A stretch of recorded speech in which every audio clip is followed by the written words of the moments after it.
Great. I'm really excited for a couple reasons. First of all, the support that many of you had when you submitted your AmeriCorps formula applications a couple weeks ago, we saw a big change, and a lot of the work that you've done with Sue over the months really paid off.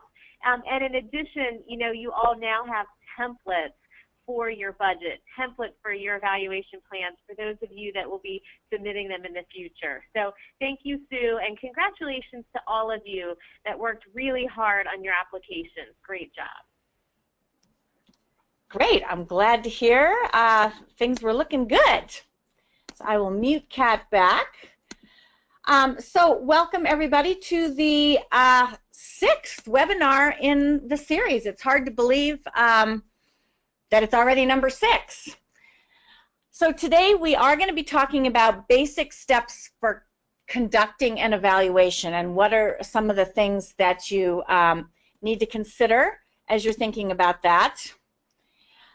And in a lot of ways, some of the content that we're going to go over today, it's a nice refresher of some of the things that we focused on in past months. So there's certain pieces where I'm going to go a little quicker over the content. So if there's something that was in that area that you feel like maybe you didn't get the first time around, I suggest you go back to the materials that Volunteer Florida has posted on their website, because the recordings of all these webinars and the materials that I've shared with you are all there. Because sometimes wherever you are kind of in the cycle of thinking about evaluation, you know, sometimes it's hard to have a real grasp of all the pieces of it until you're sitting there trying to figure it out. So a refresher is always good. So what we're going to cover today are the basic flow of steps, the way AmeriCorps and the Corporation for National Community Service talk about it, and they really are the same steps that any evaluator, either internal or external, would be using as well. So I want to make sure everybody's really clear on the flow of what it takes to do an evaluation, because I think sometimes we get stuck thinking about just the front end piece, like, wow, I need an evaluation plan to put in my grant application, without thinking about how does that roll out after that. So we're going to spend time today making sure that kind of what the flow is very clear. And we're going to spend time talking about what do you do after you have your evaluation plan. You know, I think the evaluation plan tends to become sort of like the end goal, because like I just said, that's the piece that goes in your grant application.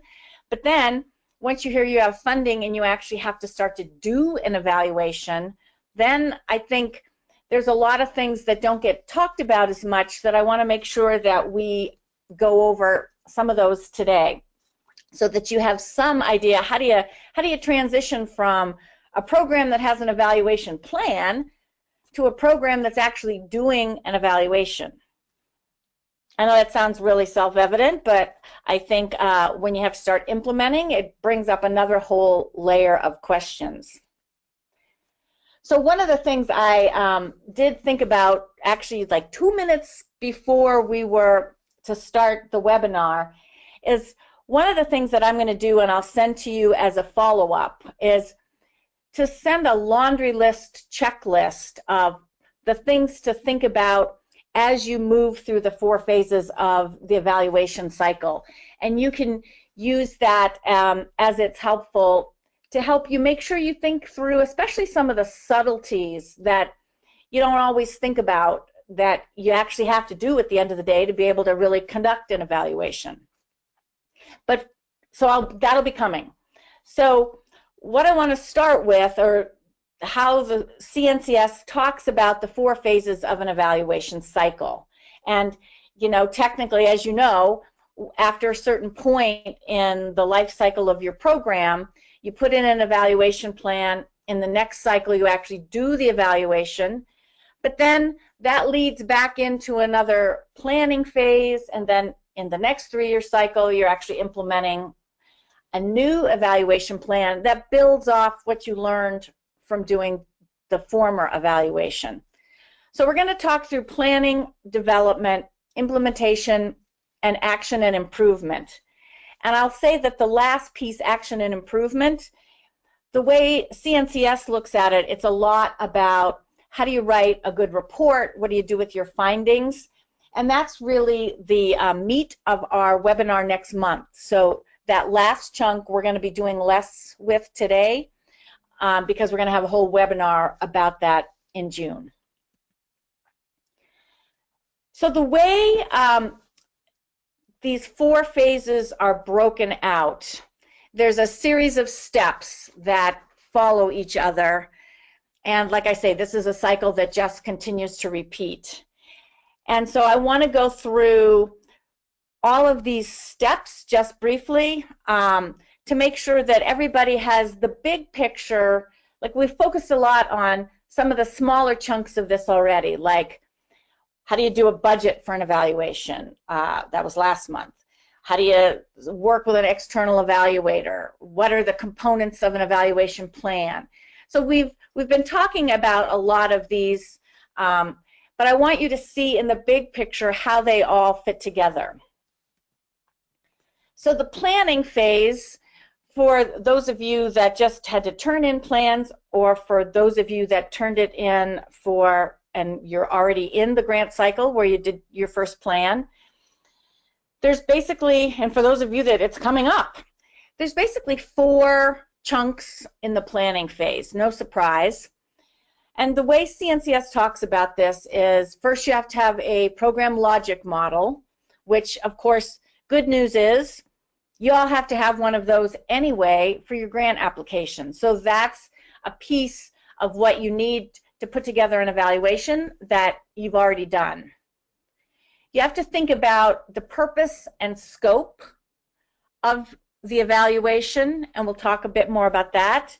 You have to think about what are the resources you have, what's the budget that you have in terms of time and maybe dollars to put towards an evaluation, and then you actually have to figure out who's going to do it. Is that going to be somebody internal or external?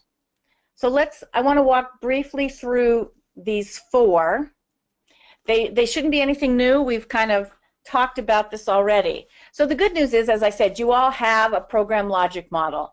And as we've talked about how you come up with the evaluation questions, there's lots of different ways to frame those based on what piece of your logic model you want to explore and peel back the layers of the onion to really figure out how something's working. So you all have a logic model, and the evaluation questions you might choose come basically straight in relationship to that. So when we're talking about purpose and scope, you really need to think about why you're doing the evaluation and what you want to learn. I know as I've talked with the folks that had to either put in a revised plan or a new plan earlier this month, you know, one of the things that I'm constantly telling people is, yes, it is a Volunteer Florida and CNCS requirement, but it's a great opportunity for any of your programs to learn more about something that can help improve how you implement and can improve the impact your members have with whatever service they're providing. So you do have to be really clear on the front end why you're doing an evaluation and what you want to focus on, and a little bit about how you're going to use the results. Are you really going to build your evidence that your program model is really strong, or is it that you're looking more at how to get some kinks out of the implementation of the program, especially if you have multiple sites and maybe everybody's not doing everything exactly the same way, and you want to make sure things get standardized a bit more so that when you collect data, it can be more consistent and you can better understand what it means at the end of the day. So we talked a lot about budgeting, so I don't really want to spend a lot of time on this, but it is part of the planning for an evaluation, and this is kind of the phase a lot of you have been in, this whole planning chunk. Because what resources you have, in addition to, as you know, if you're over $500,000, then you have to do an external third-party impact evaluation. But if you're smaller than $500,000 in federal funds a year, then that's always still an option. While the minimum is to do a process or implementation, if your program's been around for a long time and is at a certain level of development, sophistication in your development, then your next logical step, whether you get half of $500,000 or even less than that, is to really start getting to an impact evaluation. But then you have to really think about what are the resources it's going to take to do that, because that does define what's possible in a lot of ways. So in the budget webinar, we talked about how you think about the expenses related to conducting this, around what's it mean in terms of staff time, evaluator fees, materials, travel, data collection related expenses. There's a lot of things that you have to think about that influence the kind of evaluation that you can do. A big decision point is whether it's going to be done internally or externally. So many of your organizations have people inside that are evaluation and data gurus. That's what they're there to do at your job, and some of you may have that background from various courses you've taken, or maybe it's just an interest you have. Even if you only have to do an internal evaluation, sometimes it is good, as we talked about, to get input from somebody outside your organization to make sure your evaluation is designed in a really strong way, and that when you go to implement it, you have all your ducks lined up so that you can get the best quality information that you can, so that you don't go through this whole big process and then not end up with something useful at the end of the day. But internal versus external, there's actually costs to both of these, because external, you're probably going to have to write somebody a check on an ongoing basis for the period that they're doing an evaluation. But if you're doing an internal one, a lot of you are already really busy. So you've got to think about how it's going to happen. Even if you have internal resources, it is a drain on staff time, because there's other responsibilities that don't go away just because you also have to do an evaluation. So thinking about how this is really going to happen, I mean, it's easy when you're kind of thinking about it from a planning place, but you got to be really realistic, because when it flips over to people are going to have to actually collect the data and manage the whole process, there's always going to be some internal person that's involved in that, even when you use an external evaluator. But it takes a lot more time than you might think. So just keep all that in mind. We talked about where to find evaluators. There's a lot of great resources. Local universities, the American Evaluation Association, talk to each other, talk to other organizations that do work in your same content area, see who they've worked with. That's all part of the planning. And sometimes you will create an evaluation plan before you have much conversation with an evaluator. But if you can have some conversations with an evaluator to get their input before you have to put your evaluation plan together, I think sometimes that takes some of the headache out of it for you. And I know of the folks I've just been working with, some people have been talking to evaluators out of the gate. Some people already had picked who they were going to work with before they were even fully clear on what it was they were going to evaluate. So there's a lot of ways that can look, but you gotta have some idea in your head out of the gate, are you going to be using internal and or external folks? So the second big bucket is actually the developing an evaluation plan. And you know, this is a piece that we've spent a decent amount of time on. So I don't want to go into a ton of detail, but I just want to re-emphasize, because a lot of you just went through this process and used the template and thought about these various chunks.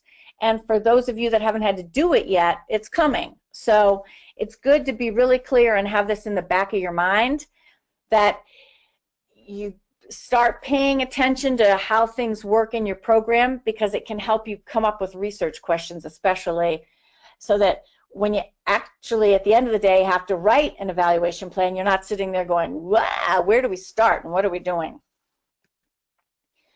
So there's an introduction, which basically is the part of the evaluation plan, as we've talked about, where you highlight what you're going to be focusing on, like what's the problem that your program addresses and what's the general approach you're going to use for the evaluation.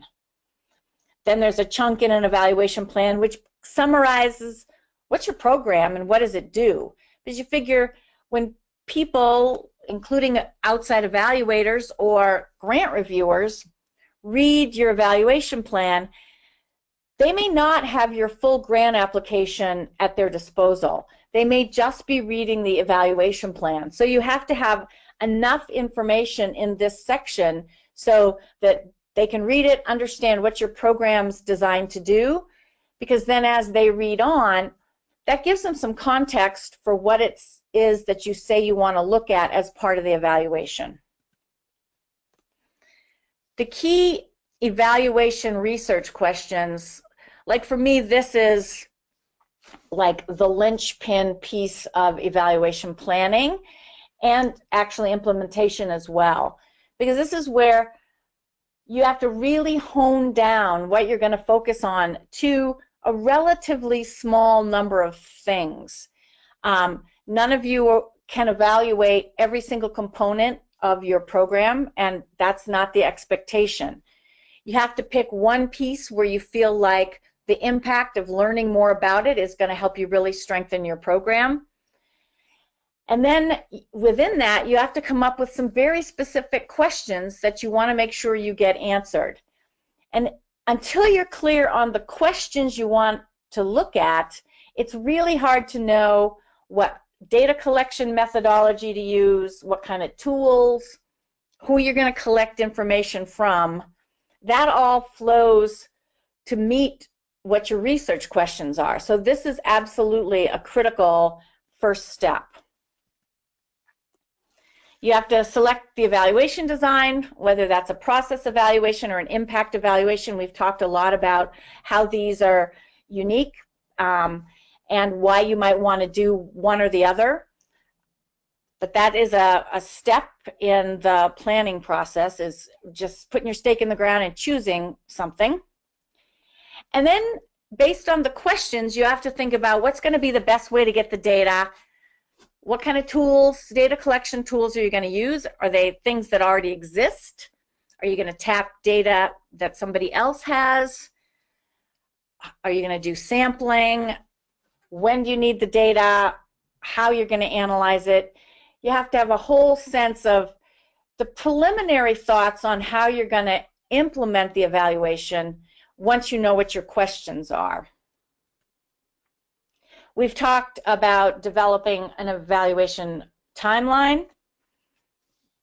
In your preliminary evaluation plan, you have to kind of say over a 3-year cycle how the basic activities flow out. But we're going to come back to this because this is all pretty high-level stuff. And for each of the things that we've talked about that need to be in a timeline, there's probably 2, 3, 10 sub-steps under each of them. And so one of the tasks when you really move from a plan into implementing is, before you start implementing, you've really got to think about what are all the sub-steps in, so you can make sure that they happen. So you don't kind of jump into the deep end of the pool and then go, whoa, what are we doing? I think we missed something here. Budget is another step, the way CNCS lays it out, and we've already talked about that, so again, I'm not going to go into a lot of detail. So the next chunk in that 4-phase process is actually implementation. And at its very base, it's about collecting and analyzing data. But I think this is where a lot of people experience some tension, because in your plan, you're basically outlining what you're going to study, how you're going to do it, but then you actually have to do it. And it's always, I think, easier to come up with a plan than actually really how to put some teeth into it so that you know what you're doing step by step by step to really conduct the evaluation. I think this is where a lot of people get confused and overwhelmed, and then they keep putting it off because it's not clear. And I think if I have a message here, it's the work you can do on a front end to break out all the little sub-steps. Then it's easier to think, okay, well, I'm going to do a little piece, and then I'm going to do the next little piece. And then over time, the evaluation is flowing, and it doesn't seem so daunting. But when you look at it, and the big category is collect data, it's like, wow, that sounds way too big. But then it's like, well, what does that really mean? What is it you have to do? Like, what are tips and strategies about how you move into actually putting into operation what you've planned? So one thing you have to think about is being very clear what you need. That's kind of like right out of the gate. So as I said, and we've talked about before, the research question, that sets the stage for basically everything else. So here's an example of a process evaluation of a job readiness program for veterans. So their research question was, is the job readiness program being implemented as it was designed? Maybe they had multiple sites. Maybe they just wanted to check in and make sure members were implementing things the way they had been trained during their onboarding orientation. So then the next thing you have to think about is, well, how would we know it's being implemented as it was designed? And that's where indicators come in, because indicators really are the things that you are looking for to help you answer the question. So in this example, there were 3 indicators that are going to be used. One is member use of the curriculum during workshops. Are they using it? Do they do all the pieces? How long are the workshops? And what's the participation rate of folks that attend these things? So then it's like, what's going to be collected and how? So member reports are going to detail the workshops. There's going to, with logs and with predefined categories of reporting to make sure that members are actually answering questions that get at these 3 indicators. So like one question on the member workshop report might be, how long was this workshop? How many people attended? You know, those kind of things. What's the content area that you covered, and how long did you spend with each of those topics? Did you do any exercises? Like there can be, you know, a pretty detailed, in some ways almost like a survey, that is what a member fills out that's actually their report of what they did. And then another way to get information about how the curriculum is being used is to have somebody observe and see if what members are doing is what's expected based on what's in the written materials. So in these 2 categories, obviously the member reports are going to be done by members, and an evaluator is going to be observing the workshop. So that could be a staff person, or if you've got an external evaluator, it could be that person. But somebody that's not the one giving the workshop has to just watch and observe what's going on. Again, need to have structured observation tools to help them do that. especially if you've got more than one evaluator doing observations, you've got to make sure that they're looking for the same things, which is why in the next column over, you can see that the evaluator, whether that's internal or external, is going to collect the workshop logs from members on a quarterly basis. And, you know, that might be the kind of thing that you already have going. So if, say, it was your program that were doing these job readiness trainings, you may already have in place ways that members report what they're doing. So maybe a step is to look at your existing data collection process that you have for performance measurement and see if there's something additional that needs to be in there to make sure that you really understand, maybe at a deeper level, what members were actually doing, not just how much time did they spend, but more about the content and how it was presented. And this is the kind of stuff that if you're doing something like this, you're collecting this monthly or quarterly from your members anyway. So this piece doesn't necessarily mean you have to have a whole different system as a way to get data for your evaluation, but you might need to beef up what you've already got. And then the other way to get at the observations is to have this structured observation protocol I was just talking about, that whoever is the outside person, whether that's a staff person, an intern, or a hired external evaluator, they're all using the same criteria so that when they're observing, they hopefully see the same thing. And then you have to think about how you're going to analyze the data. And I'm not going to go into a lot of detail on that because until you're there, you know, it's hard to remember all of this stuff. A lot of the times what you're doing is counting how many times something happens, so that's a frequency, or you're doing an average. This one was 45 minutes long. There were 3 workshops. One was 45 minutes, one was 60, and one was 75. So on average was like an hour. And then if you're doing more complicated things, that's when having somebody that has a data background, either inside your organization or outside, is really, really helpful. And, you know, I don't do a lot of the quantitative data analysis all the time myself. So pretty much any time I need to run any of those, like a t-test or a chi-square, I always have to look it up and make sure I'm following the right steps.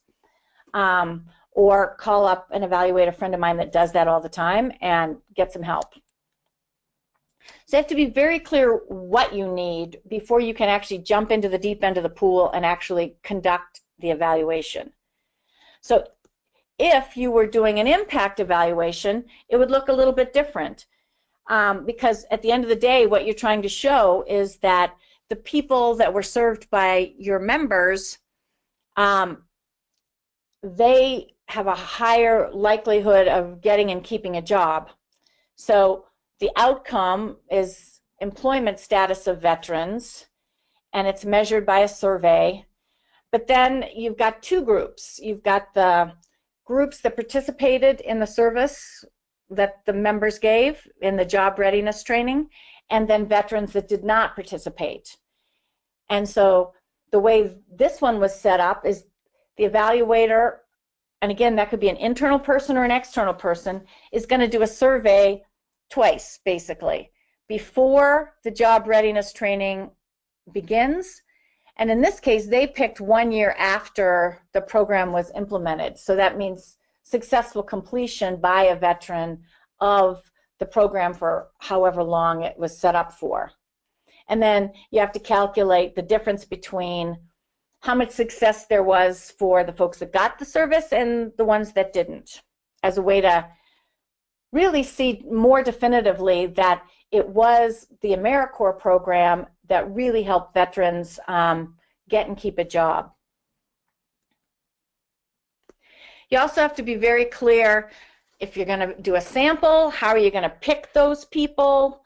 If you have to have a comparison group, how you're going to pick those people to be as closely identical to the people that are receiving service as possible. But these are all steps that have to be implemented. When you're actually thinking about moving from the plan to doing the evaluation, this is when you've got to actually think about what is the exact process we're going to use to make this happen. Are we going to find a different classroom in the same school where there haven't been members, and we're going to use that? Or are we going to find a different school maybe than the ones we're working in? But this is where you really have to think about, well, okay, we said we were going to do a sample and we were going to pick a comparison group that was as close to the folks that our members are working with as possible. But this is where you actually have to think about, well, what are you going to do to figure that out? Who do you have to talk to? What do you need to look at to make sure that the group is similar? How do you get the permission to collect data on some of them? Those kinds of things are all, I think they're the points that can help help an evaluation sink or swim, but there's a lot of little micro details like that that have got to be nailed when you actually move from a plan, which sounds really good, to something that you can actually do. Another thing is you have to be very clear about when things need to happen. So, you know, there's the rough flow that CNCS puts out there over a 3-year grant cycle, basically when do things happen. But what you really need to do is start from the end and think, okay, if Volunteer Florida is going to be, you know, the exact date may change from year to year, but roughly the timing on when you're going to need to have an evaluation report to turn into Volunteer Florida, that's going to be roughly the same. Like, you know, might switch a week or two here or there, but basically you need to start from there and work backwards, and really be very realistic about how much time it's going to take to do each piece, because there's a lot of little steps and you got to make sure it gets sequenced very carefully.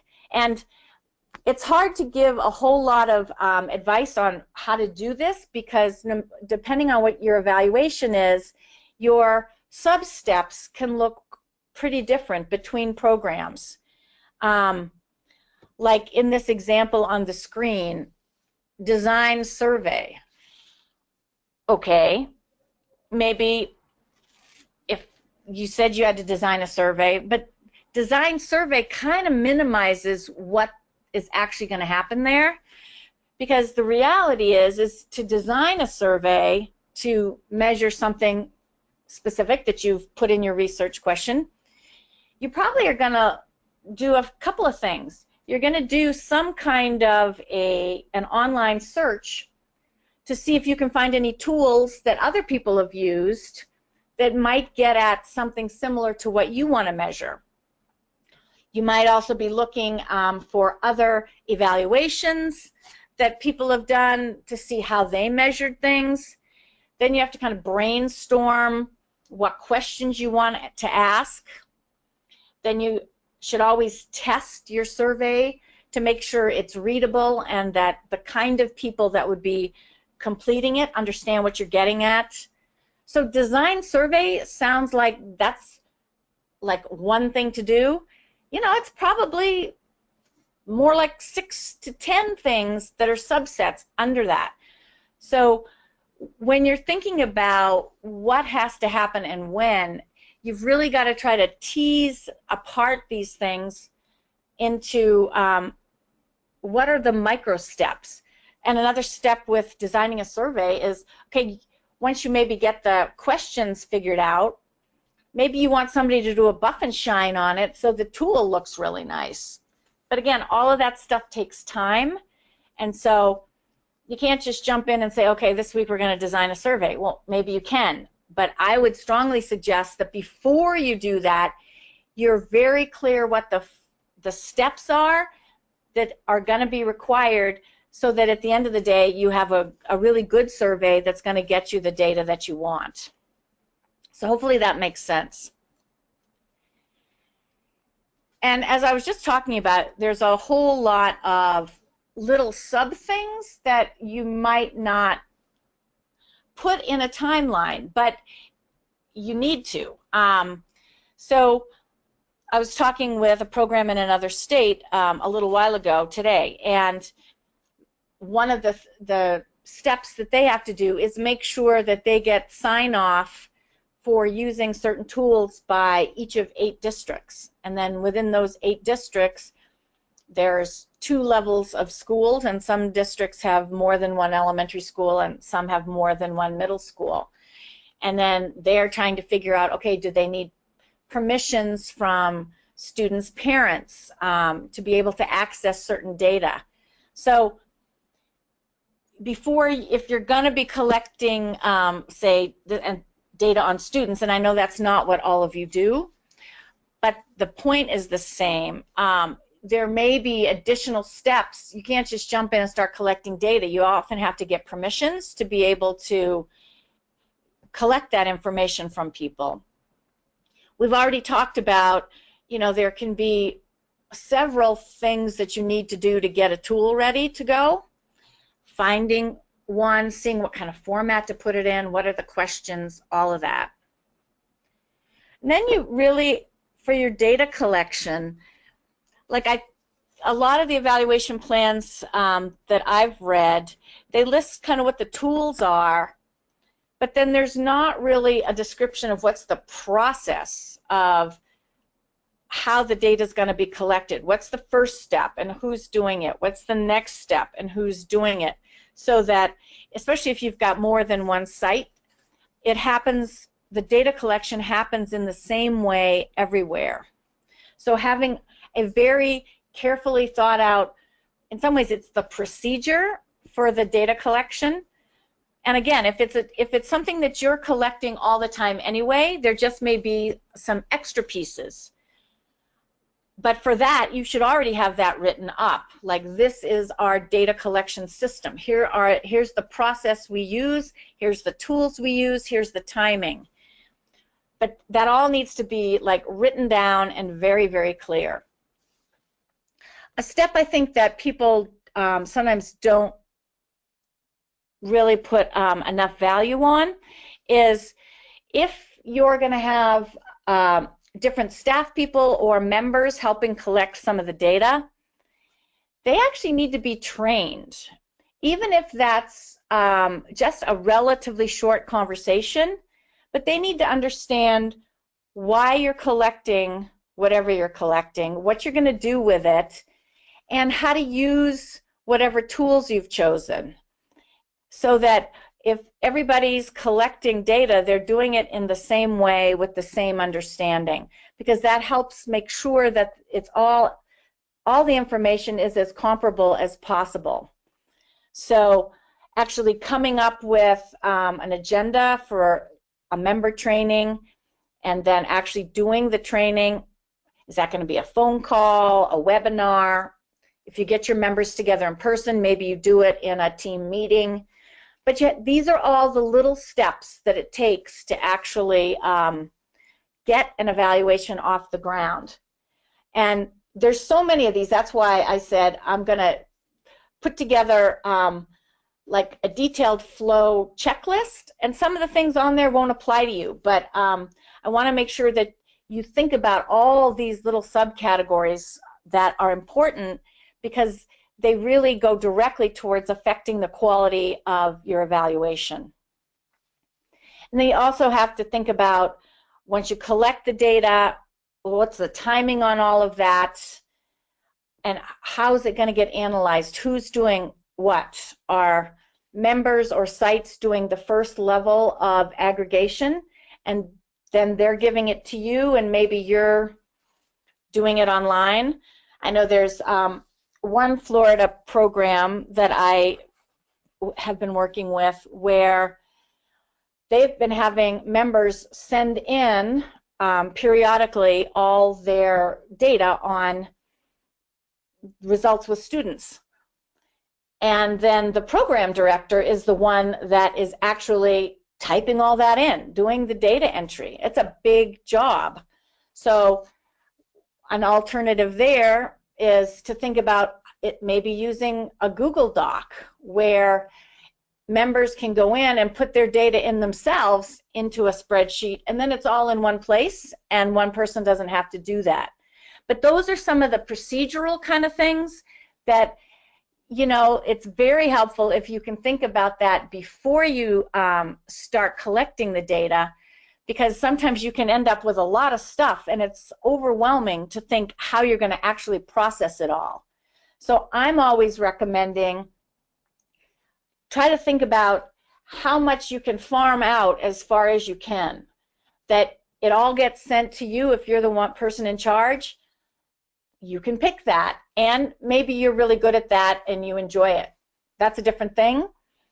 But trying to think about the people that are as close to where the data is being collected, having them do some preliminary clumping of stuff or summarizing makes your life a whole lot easier, because then maybe if you've got, I'm making this up, 30 members, you're combining 30 things instead of 500 things yourself.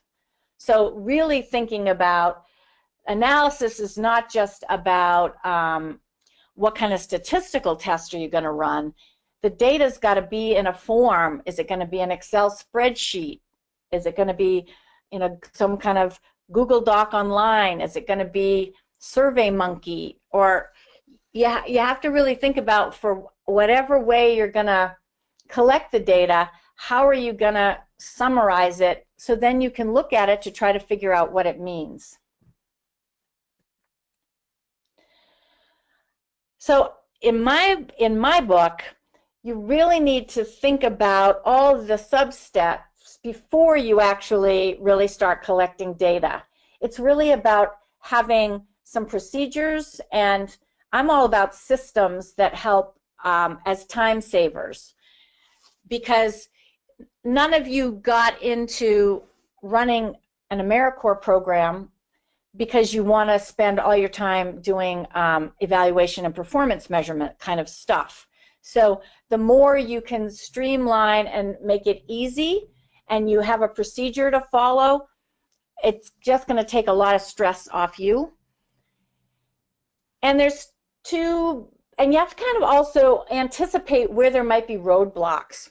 So if you're going to be tapping existing data, if that's data that you've collected in the past, that's the easiest because you've got complete control over that. If you're tapping maybe district data, if you've got a school-based program, or you need to tap data that's being collected by somebody else, then the good news is if they've already collected it, you don't have to collect it. But what can be challenging is getting the data sharing agreements and to be able to access it. So, and that's often relationship building and partnering and having some written memorandums of understanding about what the data is going to look like that gets shared with you. If that's going to have people's names on it or not, what it's going to look like, that's a whole discussion that actually comes. You got to think about some of that stuff in advance, because that's not always an easy process to get in place and to get whoever you need the data from to agree to give it to you. Sometimes, you know, that's maybe several conversations. So that all needs to be on your, like, really the early part of implementation is making all that stuff happen. If you're collecting new data, in some ways that also can be potentially easier than trying to access stuff that's already been collected, and sometimes not, because you may have to get tools approved by whatever organization your members are working with. So I guess the bottom line of what I'm trying to say here is, even something that seems as straightforward as collect or tap existing data, there's a series of steps that it takes to actually be able to do that, and to figure out so that there's enough time that you can work through those steps, and to start thinking about, well, who do you need to talk to? if it's not something that you have control over yourself. Like this district, it might be that person. Another district, it could be somebody else. Or if you've got host sites, who's the person in charge of what members, that's overseeing member service there. Maybe it's that person. And like there's a lot of little details that go with the actual implementation that the more you can really lay out a very long detailed list for yourself ahead of time, it's going to make it so much easier. We've mentioned after you collect it, you got to aggregate it. So combine it in some way that you can then do some analysis procedures, whether that's something as easy as 10 people said this and 20 people said that, kind of frequencies, or if you're doing some higher level thing. Again, all of that takes time.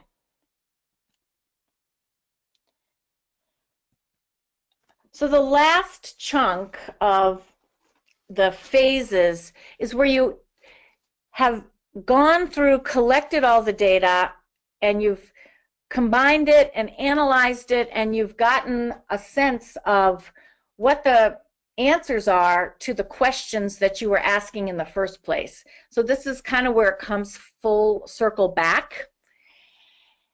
And that's part of the analysis piece. But then the next step is really, what are you going to do with that? So for Volunteer Florida and AmeriCorps, you have to have a report. So that's just like a basic thing.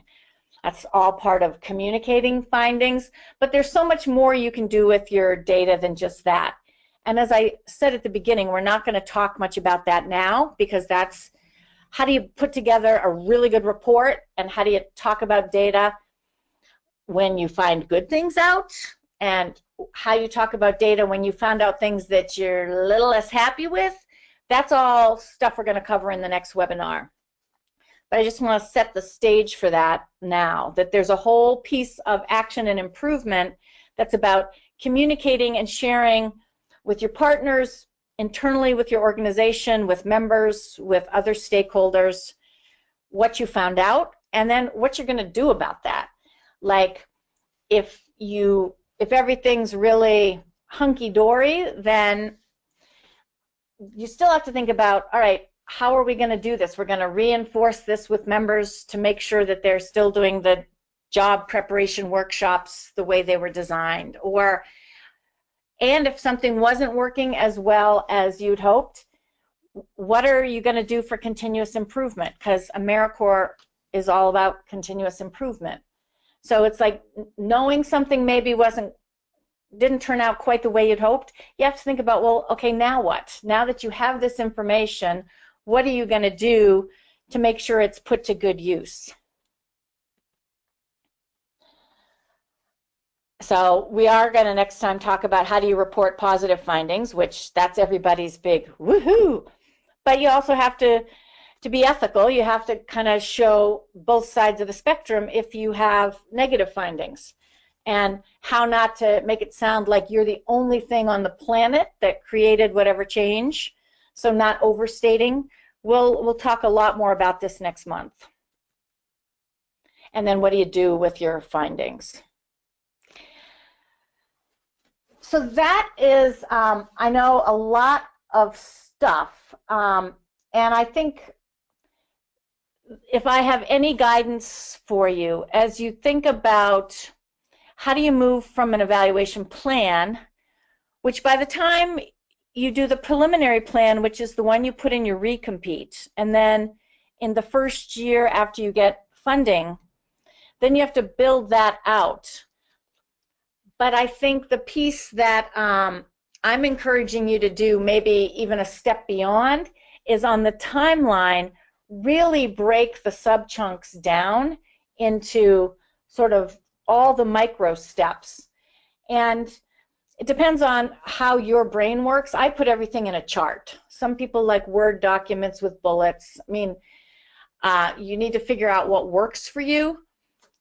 But I think there's so many things to keep your hands around. It's very helpful to have like a master list of everything that needs to happen, who's going to do it, and when they're going to do it by, And I always like, because I put everything in a chart, on the left-hand side to have a column where it's sort of the status.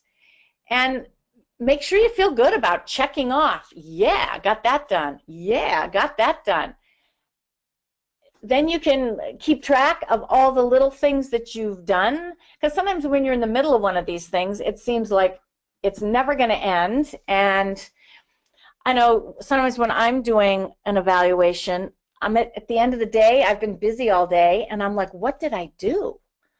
So having like a really clear list that you can check off when you've accomplished certain things helps remind you that you're on track and that you're doing what you need to do.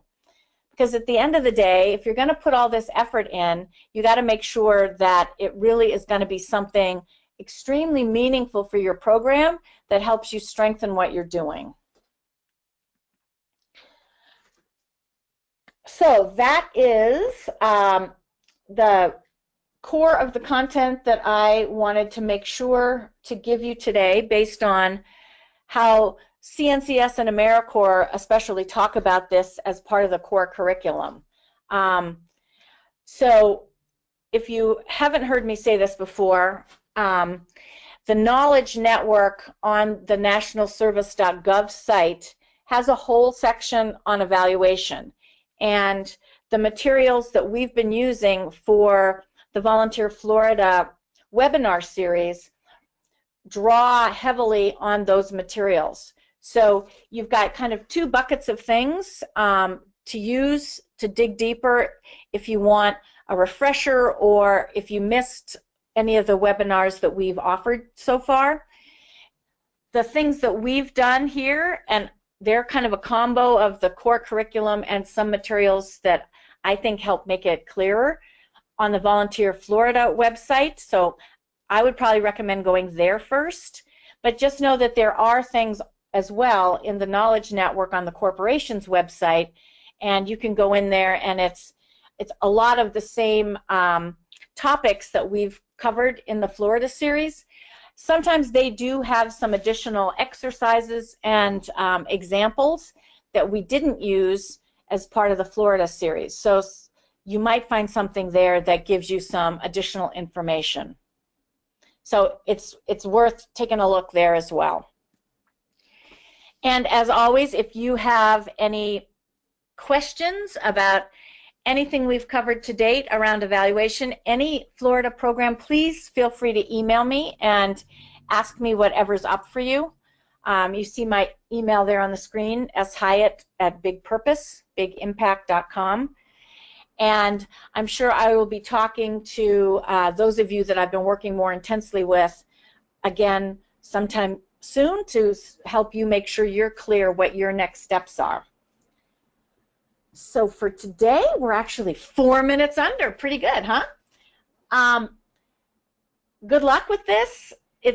A plan is great, but you got to make sure that as you go to implement, you really are clear what every step of the way is. I can't emphasize that enough. And I'll be getting you that checklist shortly. Have a great rest of your day, everybody. Bye-bye.